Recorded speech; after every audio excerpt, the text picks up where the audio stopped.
When it comes to retirement, fees are a lot like termites. They're tiny, they're barely noticeable, and they can completely eat away at your future. To explain more now, Marcus Warren is here. It's true, right? He's a financial expert, author, radio talk show host, and also weekly guest here on Great Day Live. All right, Marcus, we hear a lot about fees, but I think a lot of people tend to dismiss them. Why is that? I really think because it's just not top of mind for most investors. They're really not thinking about fees. They're focused on rates of return. And a lot of time, the fees are hidden. And so people aren't really thinking about how much they're paying. All they want to know is my account value going up? And if it's moving in the right direction, which means it's going up, then they don't worry about it. Well, you mentioned sometimes these fees are hidden. In what ways are they hidden? Are they always in those little tiny print?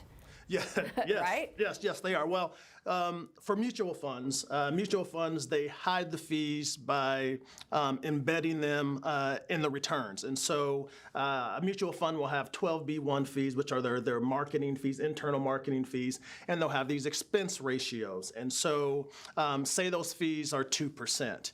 They don't show you or tell you that those fees are 2%, but if the fund makes 10%, they'll just report it as the fund making 8%. So that's how mutual funds do it. Even worse are variable annuities, and a lot of people have annuities, and if you have a variable annuity, they are riddled with fees. They're mortality and expense fee, which is basically an insurance fee, admin fees, management fees, enhancement rider fees that can be upwards of 2 to 4%, and they can really eat away at your returns. And so the problem is that they're hidden, and you have to really dig to find out exactly how much you're paying. So are the people or companies that manage money, are they required to tell clients about these fees?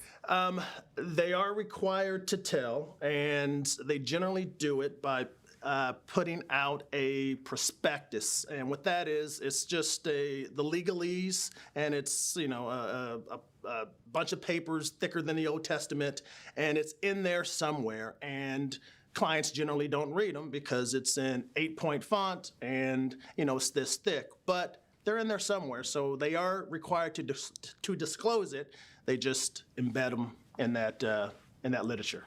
So when would a fee be too high, and what do you recommend that clients pay?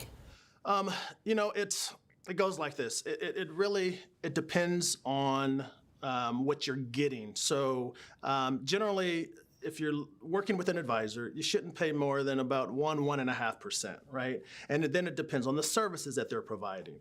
If you're working with just a broker, then you have to you really don't want to pay more than that, still that 1.5%. But it all depends on the services you provide. So, for instance, at Warren Wealth Management, our fee is about 1.1%. But in addition to investment management, we provide tax planning, tax preparation, income planning, Social Security maximization, all of those things. And so, like I said, you don't want to pay more than 1.5%, but it really depends on what you're paying for.